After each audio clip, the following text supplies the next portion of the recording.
Welcome back at the half on the PAC Sports Network. I'm Randy Gore, joined by Jimmy Petruska, head coach of the Saint Vincent Bearcats. And Coach, always a pleasure, number one.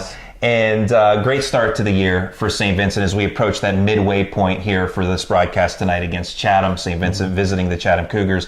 Your thoughts on where the team's at this stage? I think we've had an excellent start to the season, but also excellent growth throughout the year. And we've talked before about our motto for this season was compete against the game. And I think we've done a very good job of learning from our maybe setbacks and not failures, but losses, but also on our wins, things that we didn't do maybe as well as we wanted to. But we continue to grow and try to get better at those things. A lot of good things to look at with this year's team. We'll start with being nationally ranked in the assist-to-turnover ratio, and your guards, obviously, Carly Kilgus, Jenna Lafko, and Maria Morgan, a prime reason for that. But what does it mean to you to hear that statistic and know what it means to the success of the team? A couple things. I think recruiting really good guards is a big reason for that. But also, we really pride ourselves in taking care of the ball.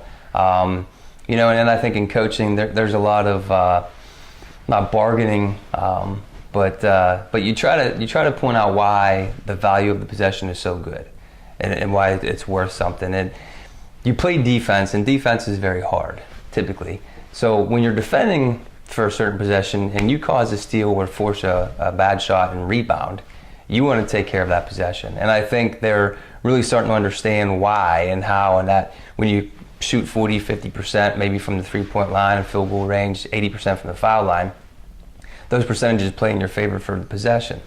So we obviously want to have more possessions than our opponent, and that's a big focus on why I think we're doing that well, on top of having guards that can handle the ball. I'll ask you about Maria more specifically, but in terms of the sophomores that we mentioned, Lafko and Kilgus, what can you say about them?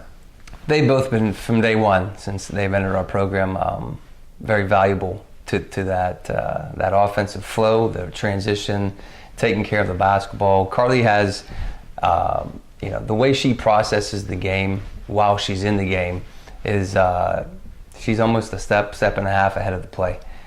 Same with Maria, Jenna. They can process the game mentally, I think, very quickly, and they anticipate certain things that happen, and their teammates know to be ready. They know to always be ready for a pass when they least expect it. So I think it's been a combined effort, in all fronts for those few players that you mentioned. And as far as Maria Morgan, lone senior on this year's team, how much has she meant from the leadership aspect, as far as obviously what she does on the court as well? She's been phenomenal with her leadership.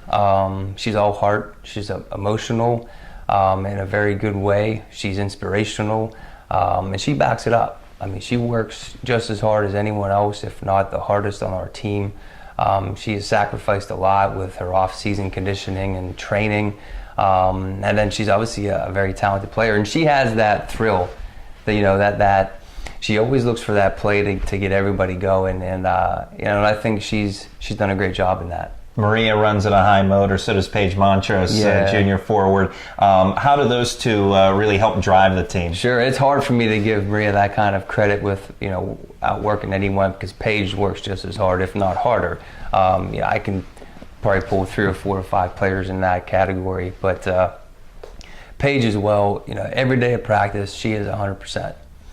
There's no, well, I don't feel this good this day, or I had a bad day in maybe the classroom, or I'm just not feeling my normal self. She goes as hard as she physically can, and the mental capacity for Paige is also something that I've seen really take off this year. I think she's always been a really good athlete, but really trying to understand now how things work offensively. Defensively, she just has great intuition, anticipation skills, and she just hustles. I mean, basketball, there's no secret to being successful in the game of basketball. I think if you really work hard, if you have obviously the ability, but if you have that drive and passion to try to be your best, then I think good things will come. And another forward who has had a tremendous first half of the season, Madison Cole. First game back to start the year, put up a career-high performance in the season opener. And, last year missed all of last season. So, what's it mean to you to see her succeed as she has in the first half? Well, I think her journey going through that type of an injury from last year, coming back this year, being ready to basically rock and roll from the start, it's been a tremendous, I think, experience for her. It's been very rewarding for her, and I know we as a staff are very proud of how she's battled back, stayed in tune with us from last year. It's hard when you're not playing to kind of get. It's easy, I guess, to get distant sometimes, but she didn't. She was up here almost every day, connected with the team very closely. And she's another player that has worked so hard at physically transforming her body, training for the endurance and stamina that's going to be required from her, and then the skill set. Her skill set. I've started coaching Maddie at basketball camp probably when she was 11 or 12 years old, so I've got to watch her grow for the better half, almost 8 years, and it's been quite a pleasing journey for her to get to where she's at right now. Now, you have a great deal of depth and talent on this team, so we're going to talk a little bit more about the depth. Sure. We can't quite get to everybody, but as far as junior guards, Kayla Slovinic, Taylor Boring, Bree Van Volkenberg, and Stephanie Vaughn, they all bring something different to the table. Right. How do they help complement your team? They all do, like you said, something so different. They play good defense. They can go multiple positions. Offensively, they all do something so explosive.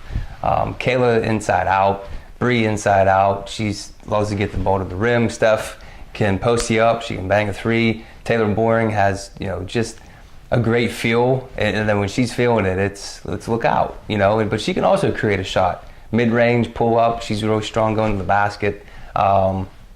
Very pleased with that entire class. I think that junior class got some minutes as freshmen. I think the seniors that year were Susie Ellis and Jazz Weems and Benvenuti and Hannah Carroll, and so they were on a team with a lot of senior heavy players. But they've learned the system, and now they continue to grow in great ways, and it's been very rewarding. That's probably the easiest way to say it and the best way to say it.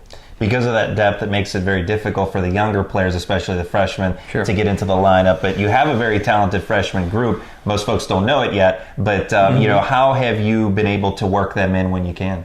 Well, there's been a couple things, a couple ways. Obviously, trying to get them game minutes is very crucial for a couple of reasons. You can't simulate that experience in practice. But I will say that our practices are very intense for the most part, and them going as hard as they go in practice against the Slovenics and Van Volkenbergs and Borings and Kilgis is making them so much better. And I think that's where a lot of teams maybe don't have that advantage or opportunity to grow their players in those positions. We do a lot of skill building and a lot of situational work where it forces them to read and react and make decisions based on what we're trying to accomplish. And I think those freshmen, just keeping them involved and connected and part of the bigger picture has been a real accomplishment for everyone involved with that. Looking back to last year, kind of a heartbreaking loss in the PAC semifinals to W&J in overtime. Obviously, getting back to the PAC tournament, going deep, you've been, I think it's 8 consecutive years in the semifinals. What does the team need to do this year to get back to the championship game and win it? We have to continue to get better. And I think right now we're on that track. I think we have to continue to grow as a team. We have to come together as a team. We have to continue the support that we've accrued from our Canadian trip in the fall to all the trips we took in November and December. And it's we all talk about that one day at a time thing. And it's Rome wasn't built in a day. And I think when you try to take on that journey from the beginning of the year to that final destination spot, wherever it may be for any team, I think if you try to build from day to day to day, and you try to get just a little bit better from yesterday, I think really good things can happen. And I think that's what this team's doing right now. They have a great mindset. They're very confident, and they play together and they play hard. And I think they're very coachable. So when you incorporate all those kinds of things on top of being very talented, it brings a lot of good things to the table. That's St. Vincent head coach Jimmy Petruska. Coach, thanks for your time. Thank Good luck you. to you and the team the rest of the way. Thanks, Randy. We'll have the second half of today's ball game when we come back on the PAC Sports Network.